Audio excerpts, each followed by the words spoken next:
Shalom Bapak Ibu Saudara yang kekasih dalam Tuhan. Mungkin yang sini bisa maju atau yang sebelah sini bisa maju supaya nggak terlihat jauh yang belakang-belakang. Monggo Ibu, Bapak, Mas, Mbak. Oke, ya, kita akan awali pada kita pada pagi hari ini. Kita mau bawa segenap hidup kita yang terbaik buat Tuhan kita pagi hari ini. Haleluya Tuhan. Kami bersyukur Bapak pagi hari ini buat kebaikan Engkau. Sehingga saat ini Bapak, kami berada di tempat ini Tuhan. Bersama-sama dengan saudara-saudara kami Tuhan seiman Bapak, untuk menaikkan ucapan syukur kami Tuhan akan kebaikan Engkau dan pengorbanan Engkau di atas kayu salib Tuhan, yang telah menebus setiap dosa kami Yesus. Tanpa adanya pengorbanan-Mu Tuhan, kami bukanlah apa-apa Yesus. Tapi saat ini Tuhan, Kau membuat setiap kami Tuhan berharga di mata Engkau Yesus. Haleluya.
Terima kasih Tuhan.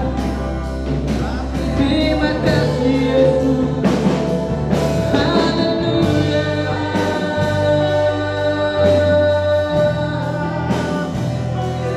Haleluya.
Kami bersyukur Tuhan.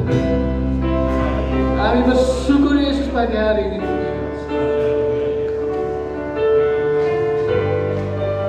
Pagi hari ini Tuhan, kami siap memberikan hidup kami Tuhan. Apapun yang ada dalam hidup kami Tuhan, hanya buat Engkau Yesus. Yang terbaik Tuhan, hanya buat Tuhan Yesus. Karena Engkau memberikan yang terbaik Yesus buat setiap kami. Terima kasih Tuhan untuk kebaikan-Mu Yesus. Kami menaikkan setiap pujian, ucapan syukur kami pagi hari ini dan memuliakan nama Tuhan dengan sepenuh hidup kami Tuhan dan sepenuh hati kami Yesus. Haleluya Tuhan. Amin. Puji nama Tuhan. Ya, kita balik berdiri bersama-sama. Kita mau berikan tas dulu seperti ini. Ya. Haleluya, satu sama lain memberikan semuanya. Gantinya salam Bapak Ibu ya semuanya. Karena kita mau serukan nama Yesus di dalam kehidupan kita. Haleluya.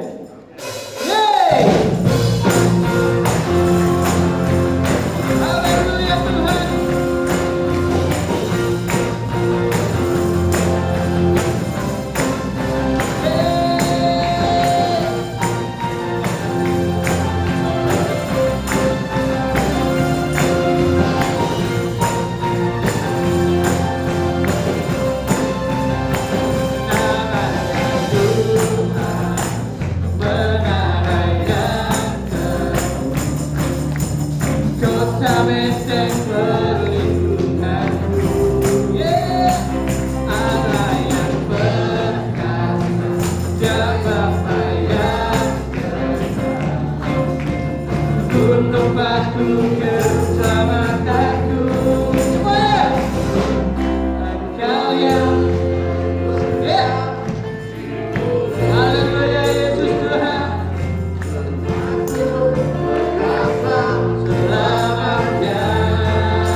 Ya, Jangan ditutup. terima kasih. Jangan ditutup. Sepi ya. Baik Bapak Ibu, kita akan siapkan hati kita untuk menerima berkat Tuhan melalui setiap firman Tuhan yang akan disampaikan pada pagi hari ini. Haleluya. Pagi hari ini Tuhan, kami telah melihat Tuhan pengorbanan Engkau Yesus. Itu membuat kami menang Tuhan. Kami menang bersama-sama dengan Engkau Yesus. Engkau yang membuat kami Tuhan menang atas keakuan kami Yesus. Karena itu Yesus, kami ingin Tuhan Kau uji kami. Ujilah kami Yesus.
kami, menyerukan namamu, meninggikan nama Engkau, karena memang Engkau Allah yang layak untuk kami tinggikan pagi hari ini. Kami boleh memperingati Jumat Agung, memperingati kematian-Mu di atas kayu salib. Biarlah kami boleh menang atas keakuan kami. Untuk itu mohon Tuhan terus berkarya, Roh-Mu yang kudus menguasai setiap kami, sehingga pagi hari ini kami diberkati Tuhan. Dalam nama Yesus, haleluya, amin.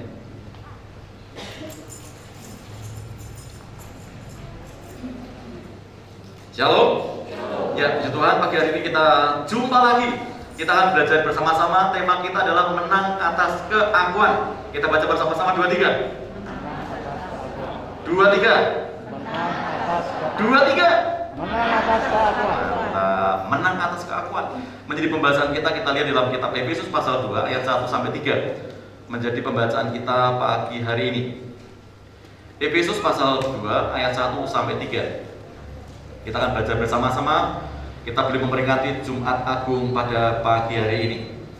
Kita baca bersama-sama 2-3. Kamu dahulu sudah mati karena pelanggaran-pelanggaran dan dosa-dosamu. Kamu hidup di dalamnya karena kamu mengikuti jalan dunia ini, karena kamu mentaati penguasa kerajaan angkasa, yaitu roh yang sekarang sedang bekerja di antara orang-orang durhaka. 3. Sebenarnya dahulu kami semua juga terhitung di antara mereka, ketika kami hidup di dalam hawa nafsu daging dan menuruti kehendak daging dan pikiran kami yang jahat. Pada dasarnya kami adalah orang-orang yang harus dimurkai, sama seperti mereka yang lain. Puji Tuhan, kita kembali kepada jalan yang benar. Kita lihat dalam pembacaan dalam Efesus 2 ayat 1 sampai 2, kita bisa melihat di sini, ya, musuh rohani orang percaya. Menurut ini, ya, kita bisa melihat pasal 2 ayat 1 sampai 3. Mungkin di kitab lain, ya, musuh orang percaya mungkin lebih dari 3. Tapi saya lihat di dalam ayat 1 sampai 3 kita bisa melihat yang pertama, yaitu jalan dunia ini. Apa itu? Yaitu lingkungan orang tidak percaya yang berusaha menyeret kita untuk hidup dengan nilai-nilai dunia. Makanya tidak heran Paulus berkata kepada jemaat di Roma pasal 12, janganlah kamu menjadi serupa dengan dunia ini, model dunia, cara dunia yang menyeret iman Kristen, yang menjatuhkan iman Kristen, yang tidak percaya lagi kepada firman. Itu lingkungan membentuk, lingkungan mempengaruhi. Kalau lingkungannya judi, pada ada kalanya kita juga terseret ke situ. Lingkungannya mabuk, kita terseret ikut mabuk. Ya, itu lingkungan yang seringkali itu menyeret. Itu adalah jalan dunia ini yang sangat bertentangan dengan firman Tuhan. Kalau lingkungannya rohani, luar biasa, ikutilah itu. Pasti akan membawa kepada nilai-nilai kerajaan Allah. Yang kedua, penguasa kerajaan angkasa, yaitu iblis dan roh jahat yang selalu menggoda dan ingin menjatuhkan kita. Tidak heran Petrus mengungkapkan bahwa iblis musuh kita itu seperti singa yang mengaum-ngaum, ya. Singa yang mengaum, yang siap untuk menerkam, yang siap untuk menangkap, yang siap untuk membinasakan setiap orang yang percaya. Itu berkelilingi tarik kita, dikelilingi oleh itu. Kita lengah, langsung disikat oleh iblis. Nah, kita bisa melihat di situ. Ya, jika tidak heran banyak anak-anak Tuhan jatuh karena pengaruh iblis dan roh jahat yang bekerja hari-hari ini. Dan yang ketiga, hawa nafsu daging, yaitu apa? Sifat manusia lama karena dosa dan tidak bisa mentaati kehendak Allah. Sifat manusia lama karena dosa, pengaruh dosa, ya, rekayasa dosa yang membuat manusia itu tidak lagi. Makanya tidak heran di dalam Roma itu sangat jelas, upah dosa adalah maut. Kita sudah kehilangan kemuliaan Allah. Tidak ada seorang pun yang bisa dikembalikan pada posisi semula yang penuh dengan kemuliaan tanpa penumpahan darah. Makanya ada darah Kristus yang dicurahkan mengampuni dosa kita. Nah, kita melihat di sini, ya, dari 3 musuh rohani, sebetulnya musuh terbesar yang harus kita kalahkan adalah hawa nafsu daging yang ketiga ini, atau diri kita sendiri, atau sang aku, atau ego yang keinginannya seringkali tidak sesuai dengan kehendak Allah, keinginan Allah. Makanya tema kita adalah menang atas keakuan. Menang atas keakuan, menang atas ego kita, menang atas diri kita sendiri. Itu musuh terbesar tuh. Untuk mengalahkan saya sendiri juga berjuang. Bagaimana orang ngamuan tidak ngamuan? Nah itu kan mengatasi. Biasanya ngamuan gampang bisa menjadi lemah lembut. Itu ego. Itu diri kita yang perlu kita kalahkan dari hari ini, supaya kita serupa dengan Kristus, yaitu menang atas keakuan kita. Menjadi pertanyaan, bagaimana ciri orang yang menang atas keakuan? Ciri yang pertama, kita lihat, kita baca bersama-sama 2-3, merendahkan diri. Ini ciri orang yang menang atas keakuan, yaitu mau merendahkan diri, bukan rendah diri. Kita diciptakan Allah sempurna, tidak boleh rendah diri. Amin. Kita mengakui sama pencipta luar biasa mencipta kita, dengan hidung yang mancung, rambut yang keriting, yang lurus, tinggi seperti saya ini ideal, imal-imal, ya, ginu-ginu.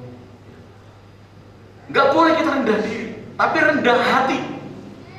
Jadi dalam Filipi 2 ayat 3, Tuhan ingin agar kita rendah hati dan menganggap yang lain lebih utama daripada diri kita sendiri.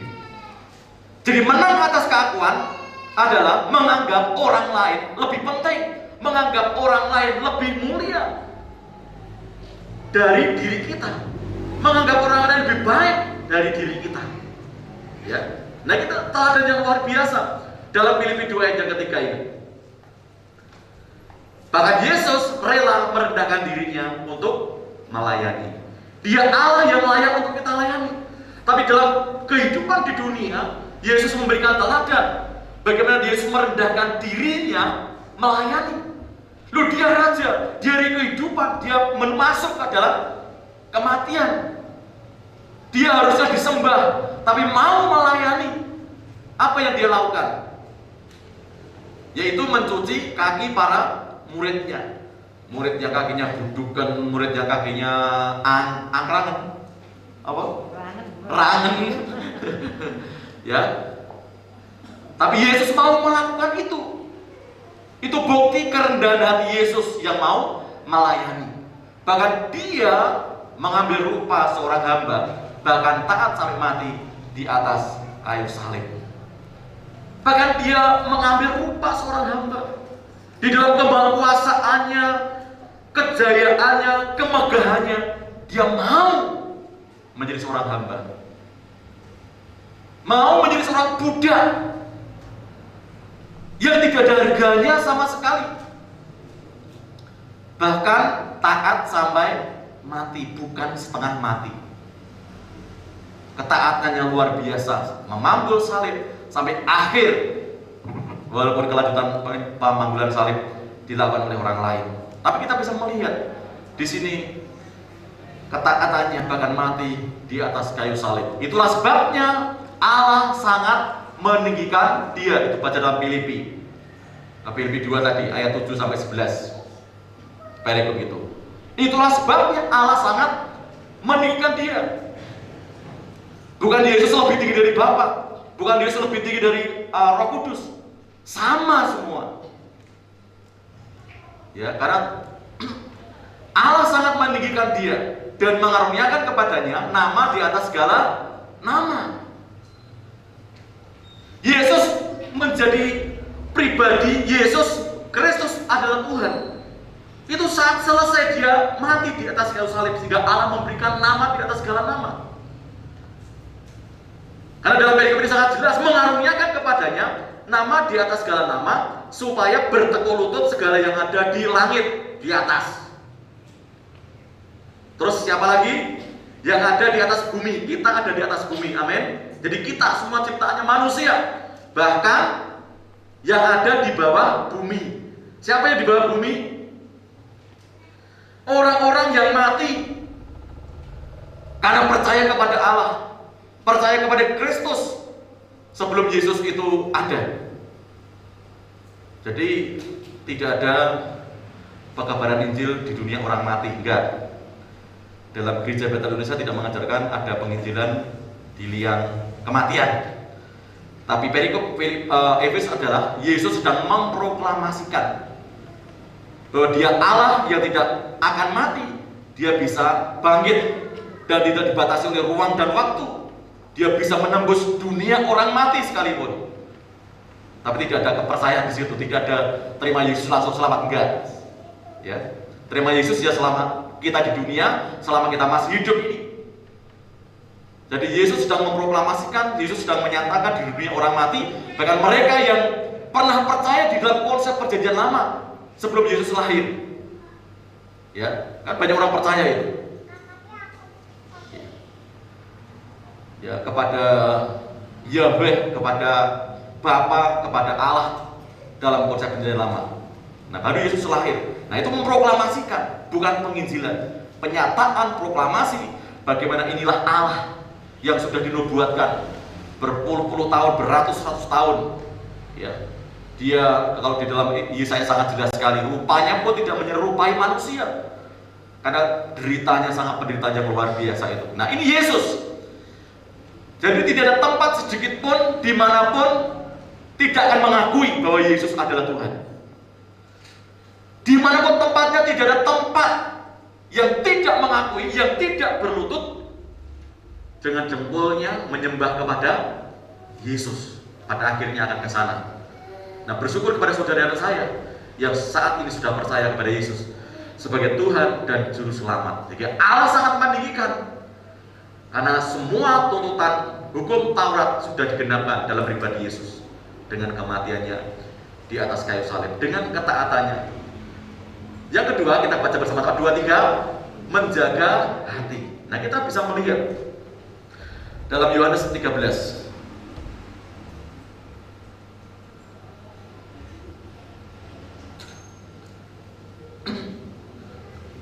Menang atas keakuan, dia bisa menjaga diri. Mereka sedang makan bersama dan iblis telah membisikkan rencana dalam hati Yudas Iskariot, anak Simon, untuk mengkhianati dia. Perhatikan di sini. Mereka sedang makan, Yesus bersama dengan murid-muridnya, dan iblis bekerja atas Yudas, membisikkan rencana dalam hati Yudas. Yesus tahu nggak kira-kira? Yesus tahu. Kalau Yesus tahu, kenapa Yesus memilih Yudas Iskariot? Kurang gawean. Yesus memberikan kesempatan supaya Yudas itu, walaupun orang seperti itu, bisa bertobat. Kan sebelum ini Yesus sudah memberikan nasihat, peringatan. Iblis sudah mengintip di depan pintu. Itu sebenarnya kalau Yudas ngerti, dia akan bertobat. Tapi dia tidak menggunakan kesempatan itu. Kesempatan selalu ada, tergantung dipakai atau tidak. Jadi iblis sedang membisikkan rencana melalui Yudas. Nah, kita bisa melihat di sini. Kalau Yesus tidak menjaga hati, Yesus bisa marah nggak? Yesus bisa marah. Kemudian waktu halaman bait Allah dipakai untuk jualan, itu dipura-porandakan, ya, dihancurkan. Jualan di bait Allah tidak salah, tidak melanggar, tetapi para imam yang jual beli itu yang salah. Menurut tradisi orang Yahudi, mereka menjual dengan harga yang mahal, dengan menakut-nakuti. Kalau kamu tidak membeli sapiku, lembuku, persembahanmu tidak akan diterima. Nah, orang kira-kira gimana?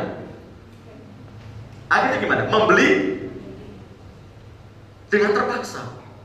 Nah, itulah yang sebenarnya ditegur Yesus marah. Kan apa? Ini orang-orang para imam yang jual beli dengan embel-embel sudah mahal. Kalau tidak membeli sapiku, persembahanmu tidak akan diterima. Ya takut. Nah, itulah yang sebenarnya Yesus sedang marah di bait Allah. Yesus tahu bahwa Yudas akan mengkhianati, tetapi Yesus bisa menjaga hati. Artinya orang yang menang atas keakuan adalah orang yang bisa menjaga hati agar tidak gampang kecewa melihat kelemahan orang lain. Yesus bisa gampang kecewa, Yesus bisa gampang marah melihat Yudas. Sudah dinasehati, sudah diperingati, ngeyel. Tahu ngeyel? Ya. Ini bisa menjadi batu sandungan dalam kepercayaan kita pun juga sama. Kita mungkin tidak bisa menjaga hati karena apa? Melihat kelemahan tetangga, kelemahan teman kita, kelemahan pelayanan. Nah, itu bisa membuat kecewa. Tapi Yesus tidak menggunakan kesempatan itu.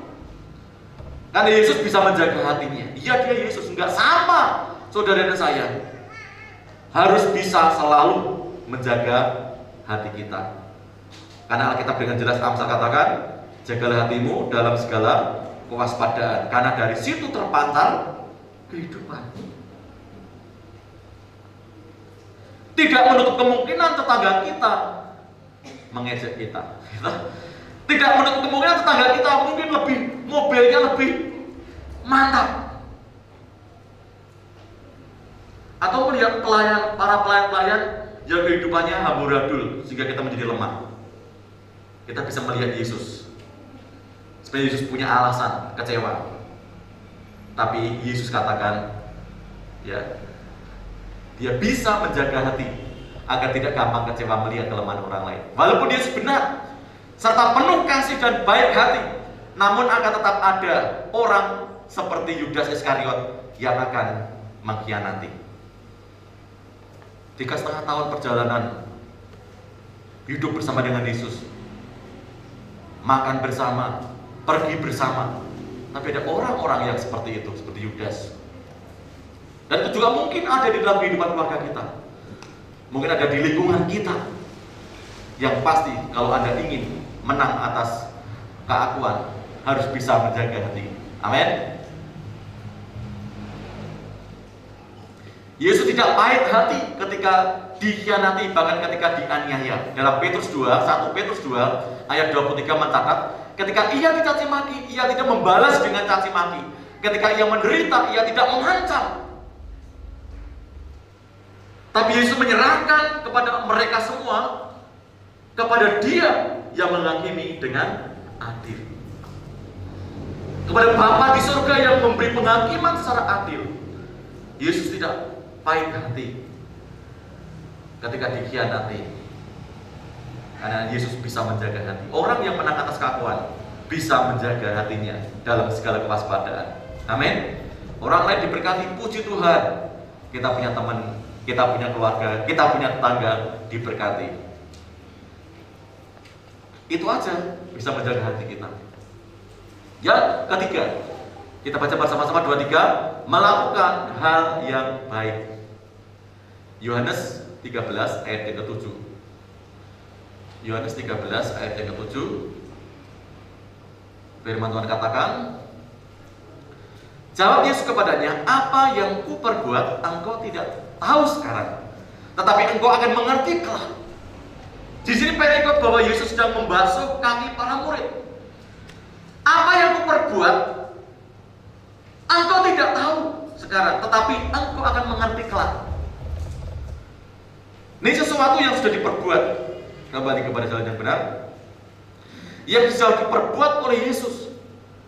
Walaupun ada murid-murid yang seperti Yudas yang mengkhianati dia, tapi dia tetap melakukan hal yang baik.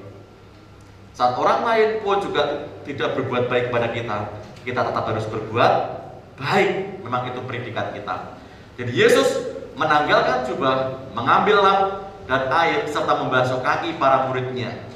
Dia tidak menuntut dilayani, melainkan melayani dan menjadi berkat bagi orang lain. Jadi orang yang menang atas keakuan tidak memikirkan diri sendiri, melainkan tetap melayani orang lain.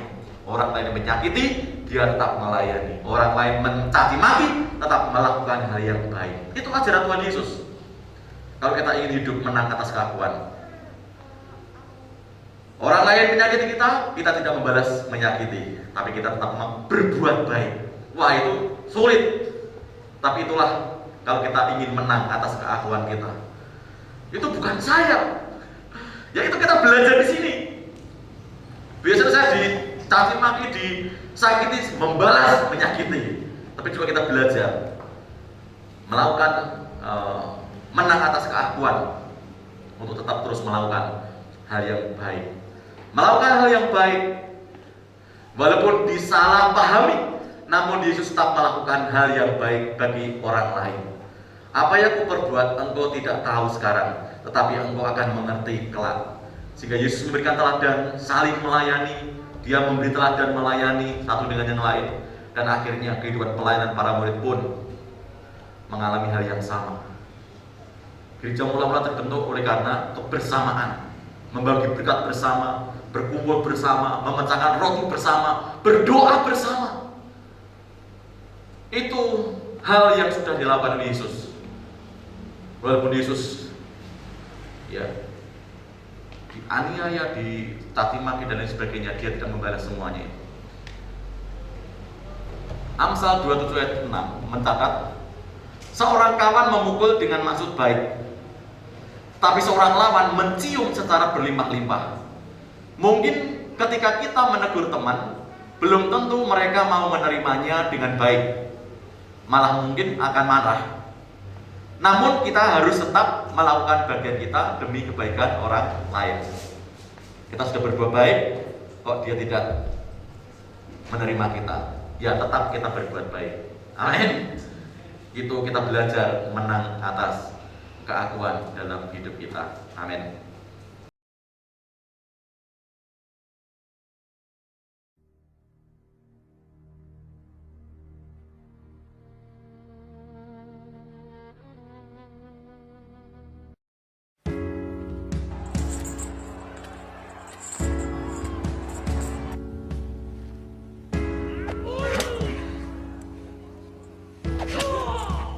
Thank you for the cross.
bisa melihat pengorbanan Kristus yang luar biasa.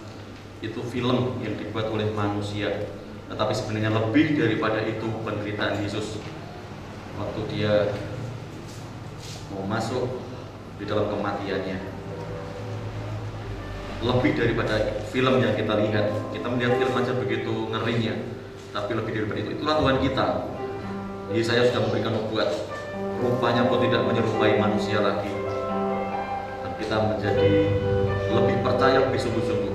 Kita memperingati pengorbanannya pada Jumat Agung pagi hari. Bapa di surga, kami sungguh bersyukur kami bisa melihat, menyaksikan pengorbananmu di atas kayu salib.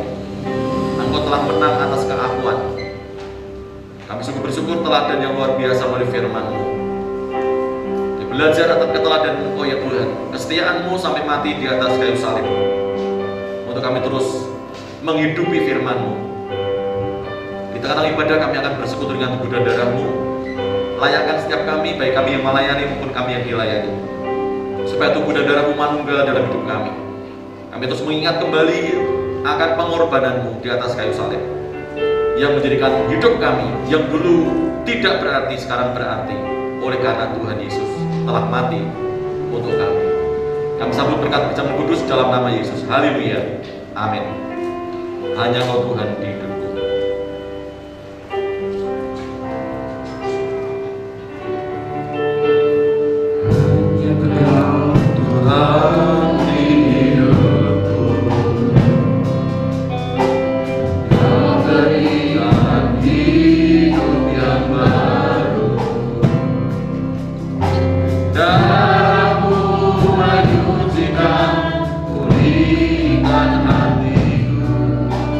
Ternyata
Terima kasih Tuhan Yesus. Mari kita angkat roti kita. Dan demikianlah firman Tuhan. Sebab apa yang telah kuteruskan kepadamu telah kuterima dari Tuhan, yaitu bahwa Tuhan Yesus pada waktu malam ia diserahkan mengambil roti, dan sudah dia mengucap syukur atasnya, ia memecah-mecahkannya dan berkata, inilah tubuhku yang diserahkan bagi kamu, perbuatlah ini menjadi peringatan akan aku. Bukankah roti yang kita pecah-pecahkan adalah persekutuan dengan tubuh Kristus? Amin. Mari kita makan bersama-sama dalam nama Yesus.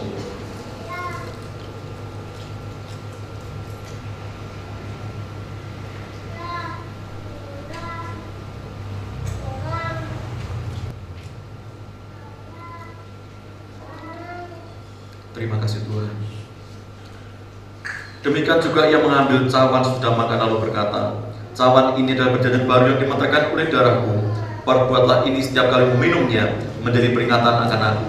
Sebab setiap kali memakan roti ini dan minum cawan ini, kamu memberitakan kematian Tuhan sampai ia datang. Bukankah cawan pengucapan syukur yang atasnya kita ucapan syukur adalah persekutuan dengan darah Yesus? Amin. Mari kita minum bersama-sama dalam nama Yesus.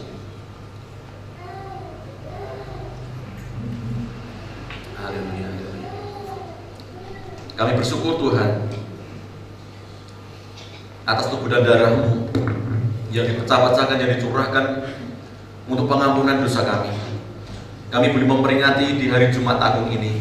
Kami boleh diingatkan kembali akan pengorbanan di atas kayu salib yang memberikan jaminan keselamatan dalam hidup kami.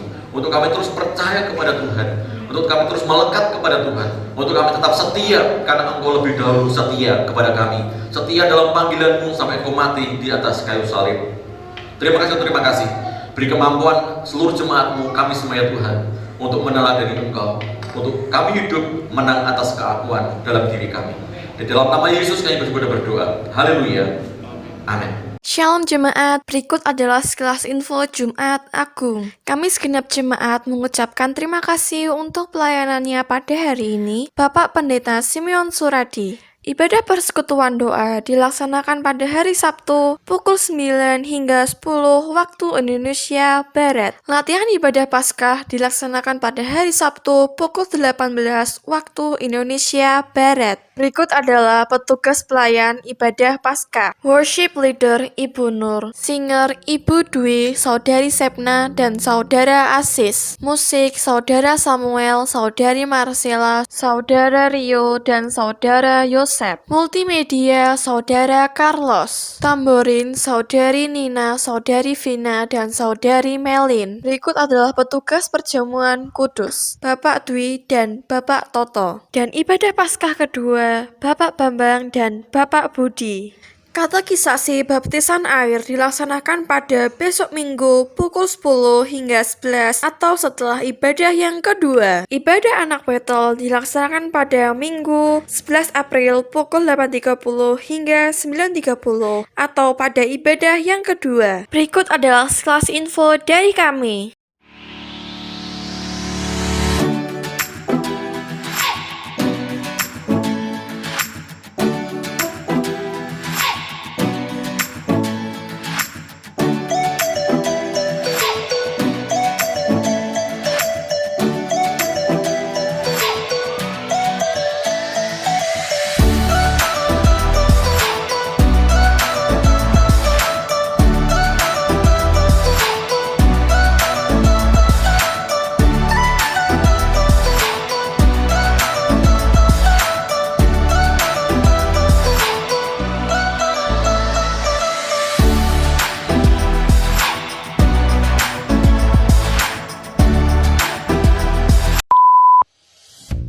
Shalom, berikut adalah protokol kesehatan GPI Maranatha yang perlu diperhatikan. Saat akan memasuki gedung gereja, jemaat diharapkan menggunakan masker sesuai standar yang sudah ditentukan. Mencuci tangan, menggunakan sabun, dan mencuci tangan dengan air mengalir, atau bisa menggunakan hand sanitizer yang sudah disediakan oleh pihak gereja. Sebelum memasuki gedung gereja, jemaat diharapkan untuk melakukan pengecekan suhu tubuh. Bagi jemaat yang suhu tubuhnya melebihi 37,3 derajat Celcius tidak diperkenankan masuk. Jemaat diharapkan untuk menjaga jarak minimal 1,5 meter. Menghindari kontak fisik seperti bersalaman atau kontak fisik yang lainnya.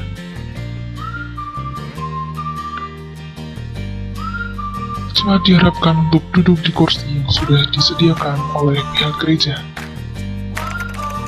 Bagi jemaat yang sedang sakit, diharapkan untuk mengikuti ibadah di rumah secara online melalui kanal YouTube GBI Maranatha. Sekian yang dapat kami sampaikan. Selamat hari Minggu, Tuhan Yesus memberkati. Ya, selamat Jumat Agung buat kita semuanya yang sudah beribadah. Mari kita akan bangkit berdiri, kita akan menutup ibadah kita pada saat pagi hari ini menjelang siang. Terima kasih Tuhan Yesus. Engkau sangat baik buat kehidupan kami. Kami bersyukur bahkan anugerah-Mu hingga pada saat hari ini. Kesehatan yang Engkau berikan, keluarga kami sehat, kami sangat bersyukur. Bahkan terima kasih Tuhan untuk hari ini, kesempatan ini kami dapat mengikuti ibadah Jumat Agung. Terima kasih Tuhan, Engkau memberkati kami semuanya, sudah memuji Engkau, mendengarkan firman-Mu, dan juga berkati setiap persembahan kami, perpuluhan kami, ucapan syukur, bahkan amplop Paskah kami bersyukur. Terima kasih Tuhan buat setiap berkat yang Tuhan Yesus berikan. Pada pagi hari ini, Tuhan, Engkau memberkati para tetangga kami Tuhan, agar mereka juga sehat. Kalau kami sehat, keluarga kami sehat, bahkan tempat kami tinggal juga sehat. Kami juga berdoa buat kota kami Salatiga juga akan menerima kesehatan yang daripada Engkau. Vaksin yang sudah sampai itu akan membantu kami semuanya untuk kami menjaga kesehatan buat kami. Berkati para medis yang ada, yang mereka tetap bekerja, bahkan aparat pemerintahan yang juga bekerja, yang juga terus menjaga keamanan buat kota kami, buat bangsa kami. Berkati bangsa kami, berkati Bapak Presiden, berkati seluruh Tuhan mereka yang bekerja, berikan mereka hati yang lurus, hati yang takut akan Engkau. Bahkan Tuhan, kami juga membawa teman-teman kami yang pada saat ini tidak bisa datang, mereka sakit. Tuhan akan memberikan jamahan, Tuhan akan memberikan penghiburan, Tuhan juga akan memberkati seluruh hidup mereka, sehingga penghiburan itu akan didapatkan dan mereka juga dapat belajar untuk terus bersyukur kepadamu. Terima kasih Tuhan, karena berkat yang Tuhan berikan sangat luar biasa dalam hidup kami. Pada akhirnya Bapak di surga mohon tanganmu atas seluruh umatmu yang hadir pada pagi hari ini. Bapak Ibu Saudara kasih Tuhan, pulanglah, terimalah berkat anugerah, damai dari Allah Bapa, cinta kasih daripada Tuhan Yesus Kristus, penyertaan Roh Kudus atas kehidupan keluargamu, hidup nikahmu, sekolah kuliahmu, sehingga engkau menjadi orang yang diberkati Tuhan. Segala pekerjaanmu dibuat Tuhan berhasil dalam berkat nama Tuhan Yesus Kristus. Haleluya, haleluya, amin.